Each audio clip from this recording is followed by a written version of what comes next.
حاتم طائی امیر امن کی مشہور کتاب باغ و بہار سے لی گئی ہے۔ تو آئیے کہانی شروع کرتے ہیں۔ بچوں، حاتم طائی کے وقت میں عرب کا ایک بادشاہ تھا جس کا نام نوفل تھا۔ اس کو حاتم کے ساتھ باسبب نام آوری کے دشمنی کامل ہوئی۔ بہت سا لشکر فوج جمع کر کے لڑائی کی خاطر چڑھ آیا۔ حاتم تو خدا ترس اور نیک مرد یہ سمجھا کہ اگر میں بھی جنگ کی تیاری کروں تو خدا کے بندے مارے جائیں گے اور بڑی خون ریزی ہوگی، اس کا عذاب میرے نام لکھا جائے گا۔ یہ بات سوچ کر تنہا ہی اپنی جان لے کر ایک پہاڑ کی کھو میں جا چھپا۔ جب حاتم کے غائب ہونے کی خبر نوفل کو معلوم ہوئی، سب اسباب اور گھر بار حاتم کا کر کیا اور منادی کرا دی کہ جو کوئی ڈھونڈ کر پکڑ لائے 500 اشرفی بادشاہ کی سرکار سے انعام پائے۔ یہ سن کر سب کو لالچ آیا اور جستجو حاتم طائی کی کرنے لگے۔ ایک روز ایک بوڑھا اور اس کی اہلیہ 3 بچے چھوٹے چھوٹے ساتھ لیے ہوئے لکڑیاں توڑنے کے واسطے اس غار کے پاس جہاں حاتم پوشیدہ تھا پہنچے اور لکڑیاں اس جنگل سے چننے لگے۔ بوڑھی عورت نے کہا کہ اگر ہمارے کچھ دن بھلے آتے تو حاتم کو کہیں دیکھ پاتے اور اس کو پکڑ کر نوفل کے پاس لے جاتے تو وہ 500 اشرفی دیتا، ہم آرام سے کھاتے، اس دکھ اور دھندے سے چھوٹ جاتے۔ بوڑھے نے کہا کیا ٹر کرتی ہے، ہمارے نصیب میں یہی لکھا ہے کہ روز لکڑیاں توڑیں اور سر پر رکھ کر بازار میں بیچیں، تب روٹی میسر آئے یا ایک روز جنگل سے باغ لے جائے۔ اپنا کام کر، ہمارے ہاتھ حاتم کاہے کو آئے گا، بادشاہ سے اتنے روپے انعام ملا دے گا۔ عورت نے ٹھنڈی سانس بھری اور چپ ہو گئی۔ دونوں کی یہ باتیں حاتم نے سنی۔ جوانمردی اور مروت سے بعید جانا، اپنے تیز چھپائے اور جان کو بچائے اور ان بیچاروں کو مطلب تک نہ پہنچائے۔ سچ ہے جس آدمی میں رحم نہیں تو وہ انسان نہیں، اور جس کے جی میں درد نہیں وہ قصائی بے رحم ہے۔ غرض حاتم کے جوانمردی نے یہ قبول نہ کیا کہ اپنے کانوں سے سن کر چپ ہو رہے۔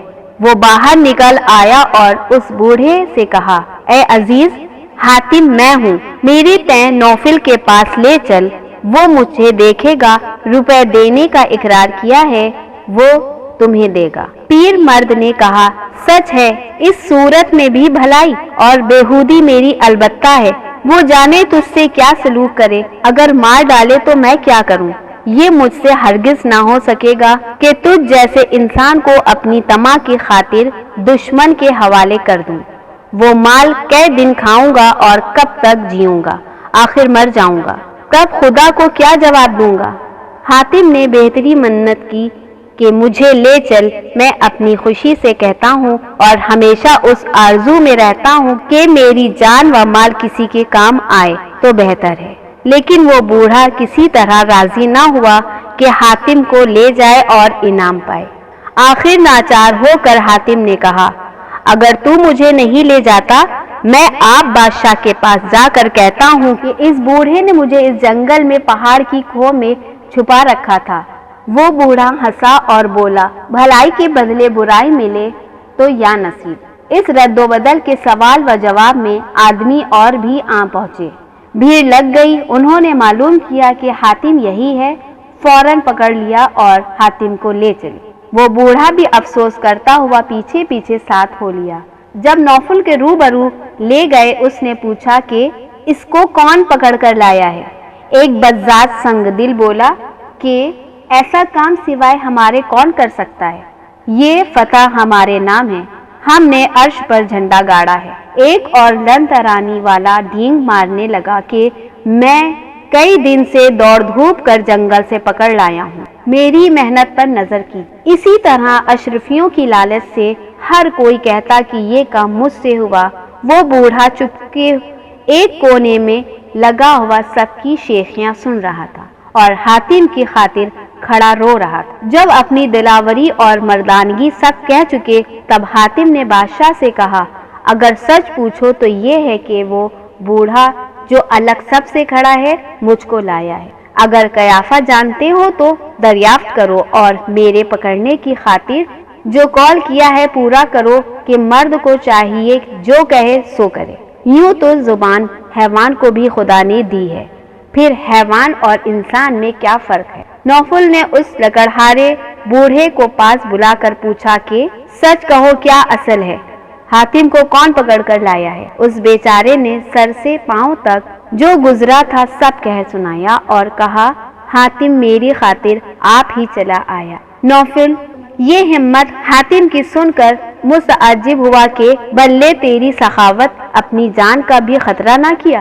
حاتم کے پکڑ لانے کے کرتے تھے، حکم کیا کہ ان کی ڈنڈیاں کس کر 500 اشرفیوں کے بدلے 5 جوتیاں ان کے سر پر لگاؤ کہ ان کا بھیجا نکل پڑے۔ وہیں تڑا تڑ تیزاریں پڑنے لگیں، ایک دم میں سر ان کے گنجے ہو گئے۔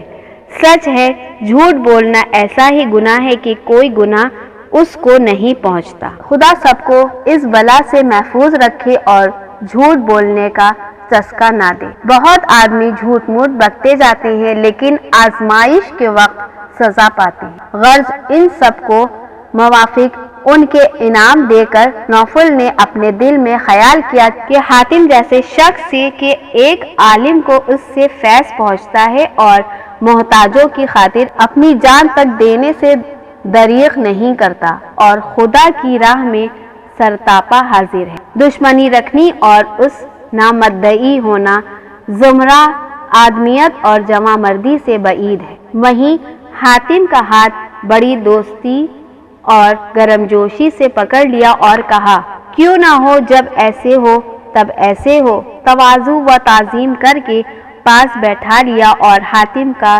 ملک، املاک اور مال و اسباب جو کچھ ضبط کیا تھا وہیں چھوڑ دیا۔ نئے سرے سے سرداری قبیلہ طے کی، اسے دی اور اس بوڑھے کو 500 اشرفیاں اپنے خزانے سے دلوا دیں۔ وہ دعائیں دیتا ہوا چلا گیا۔ یہ کہانی یہیں پر ختم ہوتی ہے۔ اس کہانی سے ہمیں یہ سیکھ ملتی ہے کہ ہمیں غریب اور ضرورت مند لوگوں کی ہمیشہ مدد کرنا چاہیے، کیونکہ اس کا اجر اللہ تعالی ہم کو ضرور دیتا ہے۔